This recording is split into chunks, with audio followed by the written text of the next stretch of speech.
Hi, everyone. I'm so glad that you guys could join us. And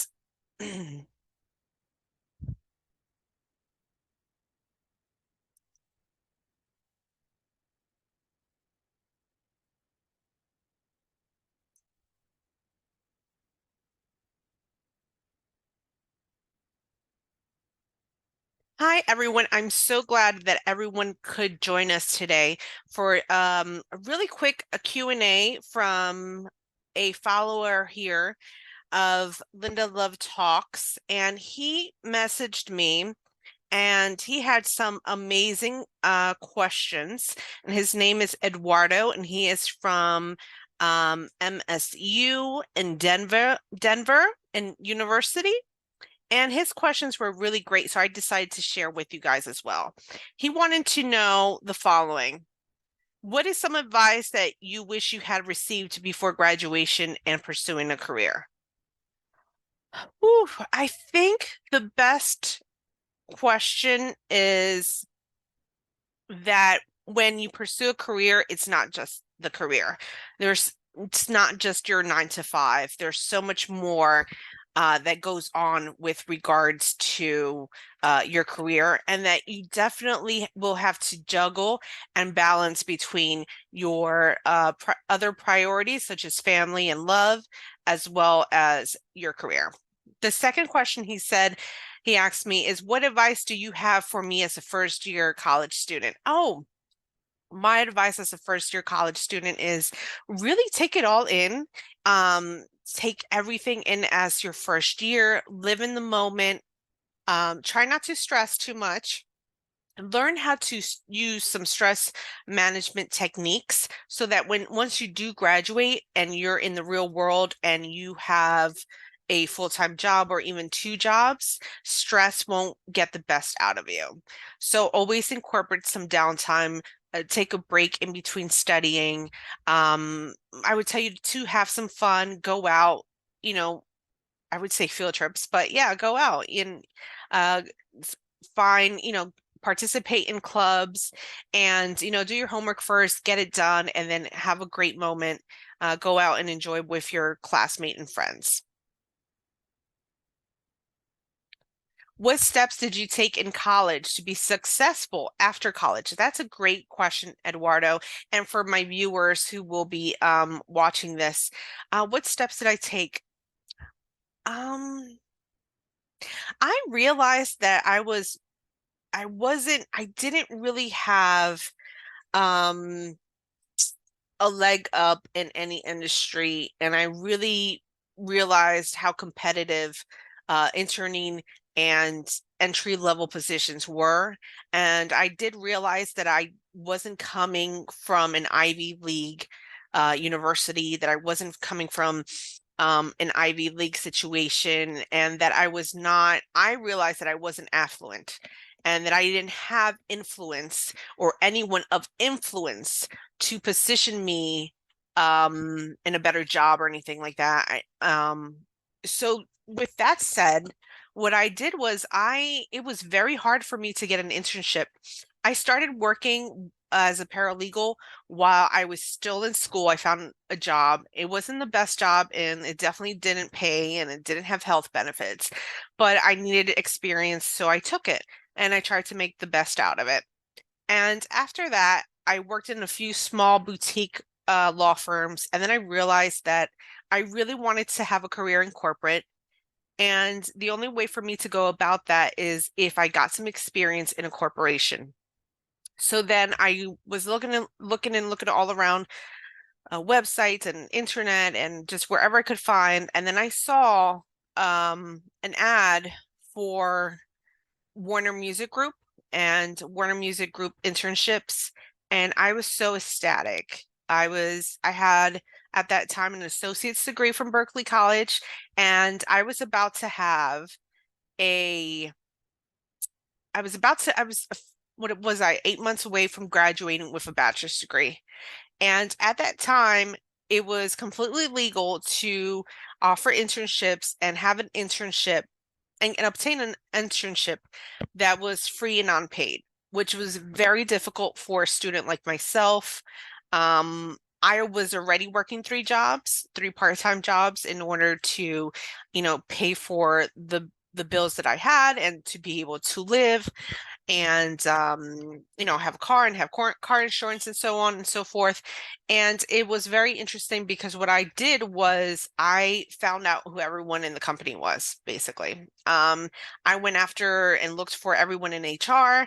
I looked for the company's address. I looked for people in HR and what their title was. I made cover letters to like everyone I could imagine in HR. I in back in those days, I don't know if you still can, but it was very customary, especially in the entertainment industry, to send gifts. So I would send a small little box of Godiva chocolates to HR and with my cover letter, with my resume, and I was basically telling them, hey, I'm really great. I have work experience. I had already 6 or 7 years of work experience as a blue collar worker, working in retail and grocery stores. And I was like, please, I really just need an opportunity. I'll take any internship. I'll take the internship that the other interns don't want. It's fine. Like, I just really need the experience. So then I was able to get it. I went to the interview like 3 or 4 times. They interviewed me, which was a lot. And I had like literally just enough money to get me to the interview and back. I had no money at all whatsoever. I had to like get certain clothes from secondhand shops and from thrift stores and try to create an outfit. Um, honestly, I think the blouse that I had on that was really cute. It was like from the 1970s. It was only $1 that I got at a thrift store, and I just made an outfit. Like I made it work. And so I went on the interview. I went 4 interviews. I finally passed, and I was granted a wonderful internship, which I loved that department, which was the facilities department at Warner Music Group. And I still am somewhat friendly and in contact with that department. They were like really great with me, very nice, very professional, absolutely amazing. So yeah, that's what I did. I found out who was in the company and I emailed and I sent letters. Sometimes you won't get through an email, especially with companies, spam folders and their security. So I would tell you, write them a letter, and highlight, sell yourself, highlight what makes you a good intern. At that time, I told them, hey, I have a paralegal studies degree and I'm working on my bachelor's and I really just need an internship and I need it for credit because I need it for school. Internship was a class and that's what I did. And it was like I remember getting the phone call from HR telling me that I had an internship at Warner Music Group. And I remember like being in the car when I got the phone call and I also got a letter because they used to do letters like in the mail. And I was just absolutely ecstatic. I really felt like all the hard work that I put in interviewing and sending like 100 letters. Well, thank you. Thank you, Warner Music Group HR. Sending 100 letters to HR and having conversations with them and like, please, I literally was telling them, please, I just need an opportunity. And the reason why I wanted to intern at Warner Music Group was literally because I thought it would be fun. I was like, I worked so hard. I'm always working. Hey, the highlight of my day could actually be seen, could be seeing an artist walk by or being in the industry of music or listening or hearing music. That was that that was my thought when I was 20 years old. So the internship was absolutely great. It was difficult at times to try to get to and from. They did offer us a travel stipend, but I didn't live locally, so that travel stipend of $15 a week didn't go very far. So that's how I started my first like job. So I was an intern and then they hired me, which was great. So I was there for a little bit, for about a year or so.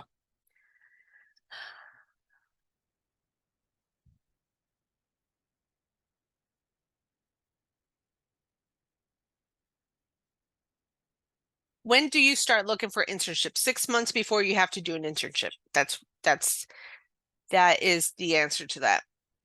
How long should students do an internship, 3 to 6 months, no more than that. Other than that, if they're not going to hire you, tell them to be honest. Hopefully you can get a letter of recommendation and then you move on and you find work somewhere else.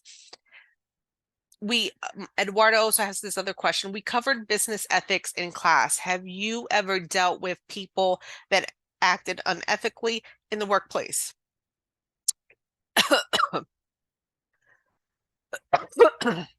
We covered business ethics in class. Have you ever dealt with sorry, I'm going to do that again. We covered business ethics in class. Have you ever dealt with people that acted unethically in the workplace? If yes, what did you do about it? Okay, it's really hard to go into a 5, 10, or even 20-year career and not see people act unethically. So what did I do about it? Okay. Um, if it's something, sometimes the whole environment can actually be unethical.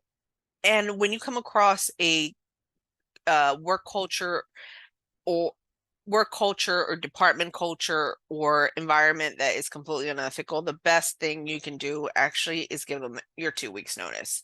You don't want to be involved in things that are extremely unethical. And many times it's not just unethical, and a lot of people don't realize this.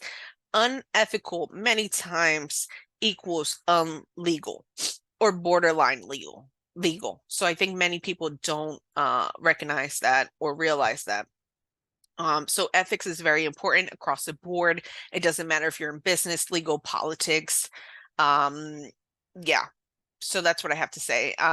If you have to report something, especially if it's something that's affecting your work on the day to day, and if you feel that people will listen to you, like many corporations do have an anonymous hotline, then if you feel in your heart you should call the hotline, by all means do so. Yeah, I mean, that is why many HR departments and many corporations do have those hotlines.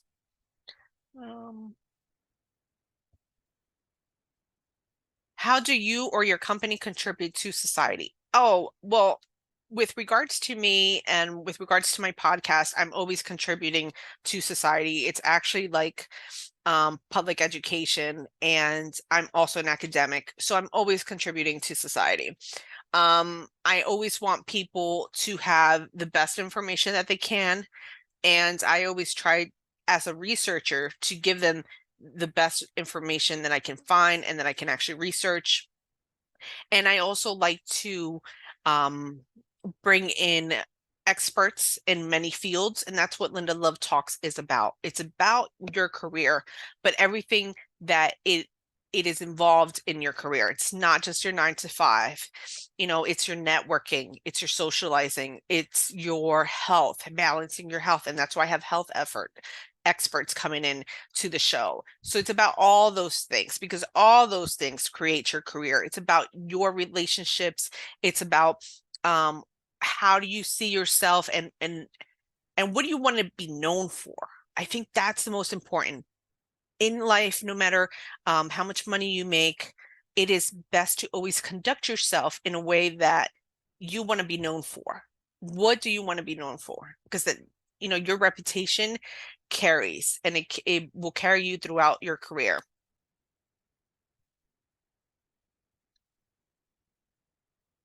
What skills should I develop to be successful in a position like yours? Um, I love that you have this question, Eduardo. Thank you for sending it to me. And I will tell you what skills you need. You need empathy. Empathy, you need it throughout any type of career that you have.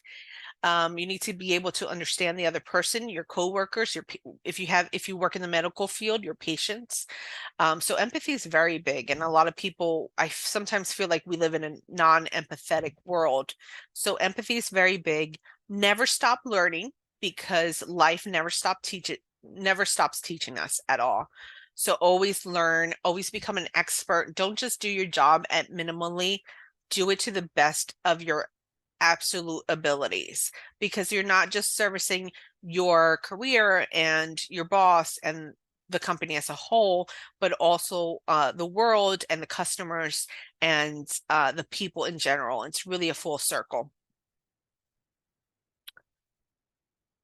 What influenced you to choose this career? What influenced me? Actually, I have to tell you, I had a counselor in high school that really kind of was instrumental and asked me to research what I wanted to be after high school, and I had no clue. So, at that time, I wanted to be an attorney, and I felt like I didn't understand how to go about with regards to financially, with regards to obtaining a law degree. I had no clue. I was first generation to go to school. I was first generation in my family to ever attend college. So, for me, it was I was inspired by the law and inspired by justice and the injustices of this world. And I loved to research and I love history, and that's what you need as a paralegal. So you enjoy your work or career. Why? Oh, I love my career, and I have to say almost multiple careers. Currently, I have like 10 careers going at the same time. I love being a producer. I love producing quality work and quality shows for the benefit, of the viewers or the listeners. I love being an anchor. It's a great way to, express the work and express the production that I have created. And this year, I'm also a public speaker as well, and I love motivating people. I also am a mentor, and I love meeting with my mentees on Friday and asking them how their day went, what are challenges that they have, if they've looked at different angles of solving an issue or a problem that they may have, and how they can better their careers and how to um, acquire success. And I'm very instrumental. I love seeing other people win. I love seeing people succeed, especially if they put all the hard work into it and the study and so forth. And then lastly, today, um, as of recently, I'm actually also a book author, as you can see here. And this is the cover of it. Let me see if you guys can see it if I pull back a little bit. And it's would Kentucky voters approve a ban on assault weapons? And I co-wrote it with Macaulay Michael Minton. That's my co-author. And it's really interesting.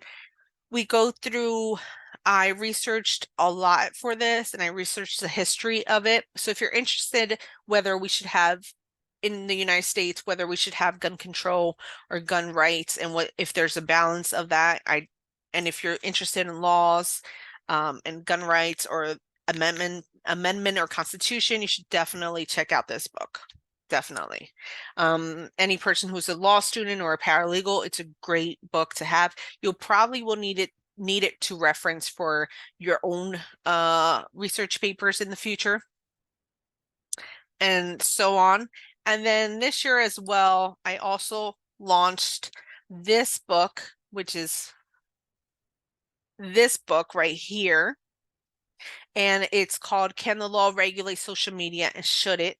Social Media Regulation in the United States, Comparative Law and Constitutional Rights. I love this book so much. This was actually my thesis. And I passed, obviously, because I graduated from a master's degree in paralegal studies from the George Washington University. And what's great about this book is I really wondered about that. I had read several newspaper articles and international newspaper articles about regular citizens really getting in trouble with their use of social media. So I definitely answer that, whether it should be regulated or not. And I also give advice to the United States Congress. I use comparative law and I compare laws from other countries. Other countries do have laws that do regulate social media for their citizens. And it's really interesting. A lot of people think that they can do whatever they want on the internet or on social media, that they can say whatever they want. And well, I don't want to give you the ending of the book or anything. It's available on Amazon, by the way. Amazon, Barnes and Noble. Amazon, Barnes and Noble, both of them are. And and you can pick one up, pick both up actually. But definitely on social media. I feel like everyone needs to read that book because a lot of people think they can say or do whatever they want online and they really can't. Um, there's such a misconception. I think it's very hard for the common individuals and common citizens. They think that they can do whatever they want and they don't realize it until they get slapped with a lawsuit or slapped or, they get a fine or they're sent to court. So I've always feel that it's always better to prevent. It's, and a lot of people have their own social media and stores and a whole bunch of other things that it's like, if you knew and you prevent, it's better to prevent than to cure. There's that saying in medical and it's 100% truthful. Okay, so that's did I cover all my jobs that I have? I think I covered all my jobs. Do I enjoy it? Absolutely, I do. It's fun. It's always a plus when you work so hard on writing a book for it to be published. And I want to thank Aliva Publishing, Aliva Press, for that opportunity. Am I satisfied with my career? Always, every single day. Every single day, I am satisfied with my career. I believe in celebrating the small wins, the small accomplishments, because it's little by little, accomplishment per accomplishment, that you reach that big goal and that big accomplishment. Is the career that you chose what you thought it would be when you were in college? Um, that was a great question, Eduardo, and I'm going to tell you, um, Eduardo, did my career become what I thought it would be in college? No, I surpassed it. I absolutely surpassed it. I never, when I went in for the associate's degree, I really thought it was just going to be 18 months and then that was that. And I wasn't going to go back. And that was all the education I needed. But what I noticed with the associate's degree is that I couldn't really get the good paying jobs or the corporate jobs with just an associate's degree. They wanted these big companies wanted the bachelor's degree. So within a short time, I came right back into Berkeley College and got my bachelor's degree and then started applying and started my corporate career.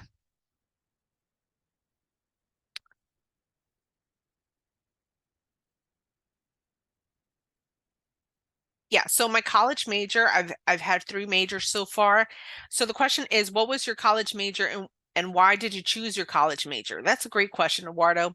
My college major, I chose paralegal studies because I wanted to be an attorney, but didn't know how to have the funds in order to go to law school or how to even, well, the whole process was for law school. I had no clue. So I chose paralegal studies. It seemed like I would be in and out and I would have a career. Then after that, I got a bachelor's degree in business administration with a focus on international business. And that was really great. I enjoyed my time at the school. And then I just graduated in 2021 with a master's degree in paralegal studies from the George Washington Universities. So it's been really great. And I think it's the more you know, the more you can offer. And it's a very competitive world. When you compete for a job, you're not just competing locally, you're competing globally. Yeah. So a lot of that has changed. So you are competing globally for a job. So you have to set yourself apart. And I realized that I needed to offer more and to bring more to my clients or to my employers, whomever I work with.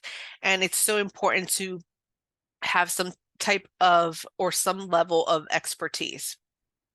And which also helps with regards to negotiating for a salary.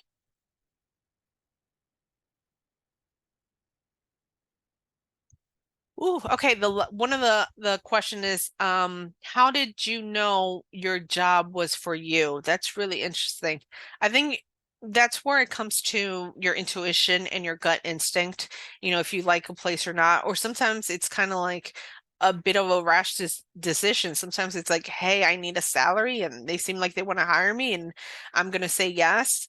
I love to grab a pen and paper, especially if I have two or three employers that want to hire me, and I write down what the benefits are of each place, or what I like or what I don't like, um, the culture, the environment, t days off, the vacation, and salary as well. And you kind of write that down, and then you look for yourself, and you compare and contrast and see what's best for you.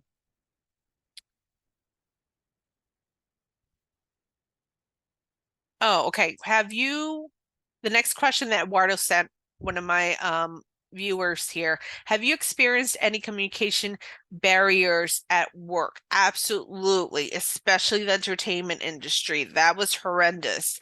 Entertainment industry had a lot of communication barriers. Um, why I had so many communication barriers, I think also because there were so many different levels of education, and also there weren't um sorry, WMG, there weren't the best leadership at that time, and there was a lot of, at the moment when I was interning, there was a bit of strife, and a bit of miscommunication within the company itself. I've always tried to communicate the best that I can, and I always try to upgrade and take lessons on communicating. However, does become challenging when there's so many different people from so many different walks of life, um, that have, if there's like mistrust in an organization, or if there's a lot of layoffs or anything like that, that can demoralize and kill communication as well. So again, it's not easy. It's something you learn on the job, and you also are going to learn how people communicate in that job, in that company, because it's not the same in every single company. I believe in my last few places, I've communicated excellently. I really loved, I worked in construction. Well, I worked in so many industries, right? So I worked in entertainment.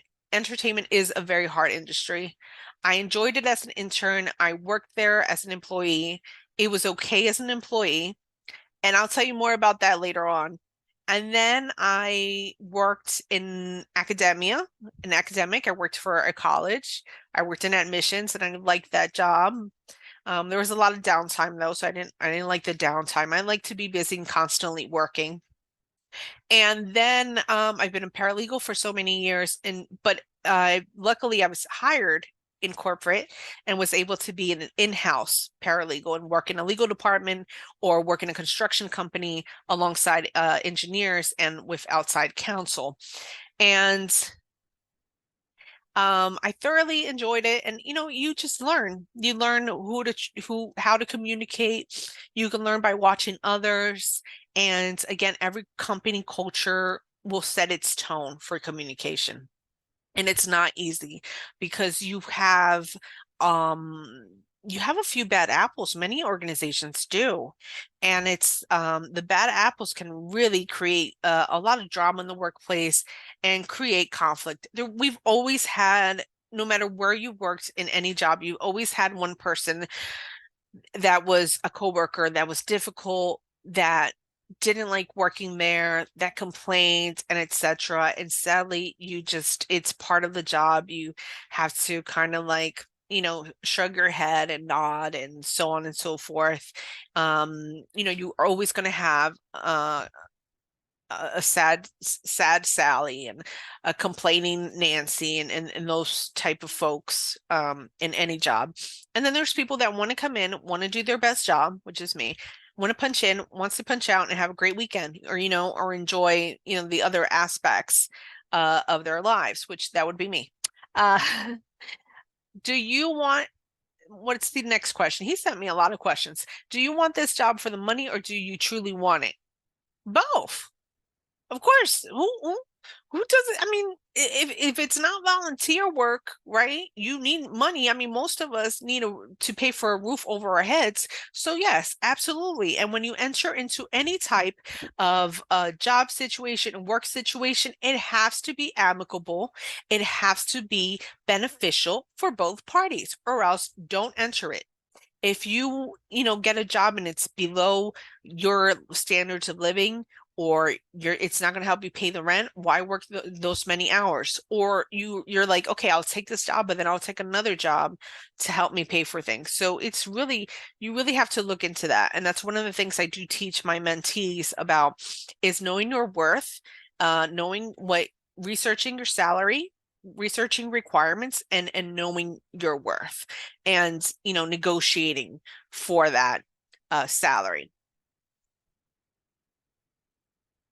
And a lot of the going back to the question of the communication barriers, many times is for due to office politics. Many times the communication barriers is because, well, some people wake up and go to work and they just want to be mean all day. So sometimes it's that. And like one of my mentors used to tell me, Linda, there's a lot of people with mental health diseases. So obviously it's about navigating through those communication barriers and overcoming those communication barriers and learning how to work with difficult people. And I think that's many times that can be 80% of your job is learning how to work with difficult people. And those difficult people can be, your boss, could be a coworker, could be a customer, could be a few people actually.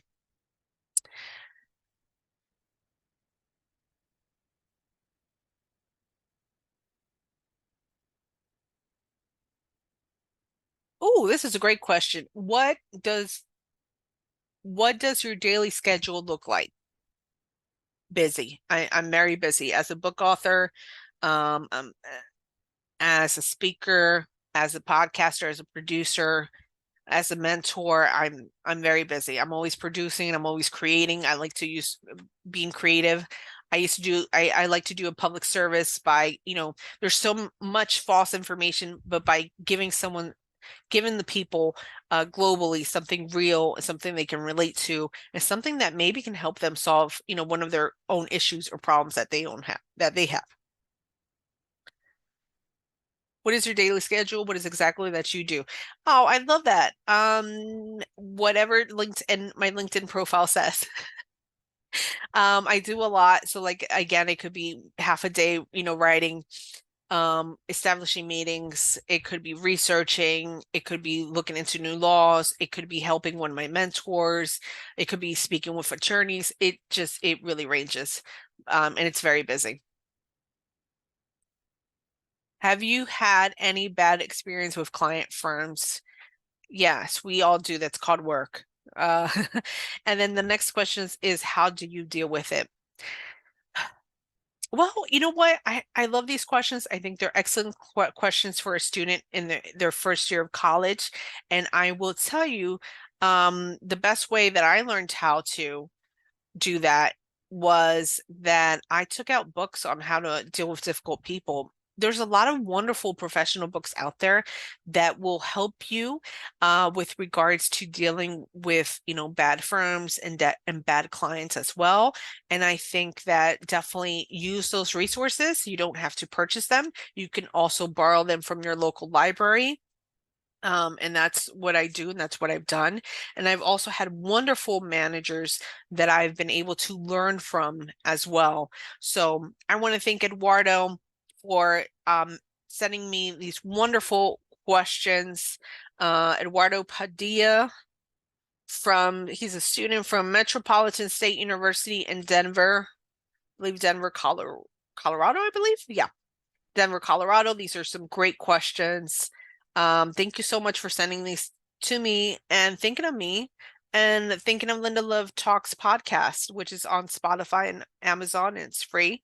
Really, it's great. I hope that my experience and my answers can help you in your career as you forge ahead with your studies.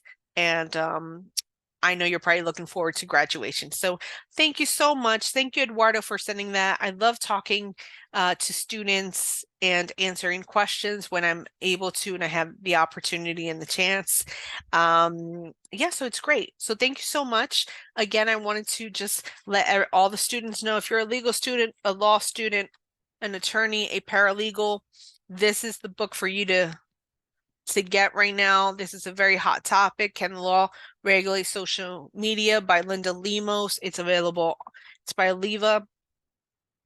Aliva Press, and it is available on Amazon. It's available on in Barnes and Noble as well. I know I understand I did have a complaint about the price tag. I will tell you, it's completely and totally worth it. You will use this one. If you're an influencer, if you have a business, if you use social media, you will probably use this on your desk and refer to it plenty of times. And also the fact that I am an academic book author. So with regards to prices of books, academic is a little bit more expensive, but it's totally worth it. It's definitely, you can use it as a reference book. Legal, paralegal students, influencers, if you're a troll, you may want to read this book and not get in trouble with the law. And then the next book from Aliva Press, would Kentucky voters approve a ban on assault weapons? Also Aliva Press, available on Amazon, Barnes & Noble. Great book.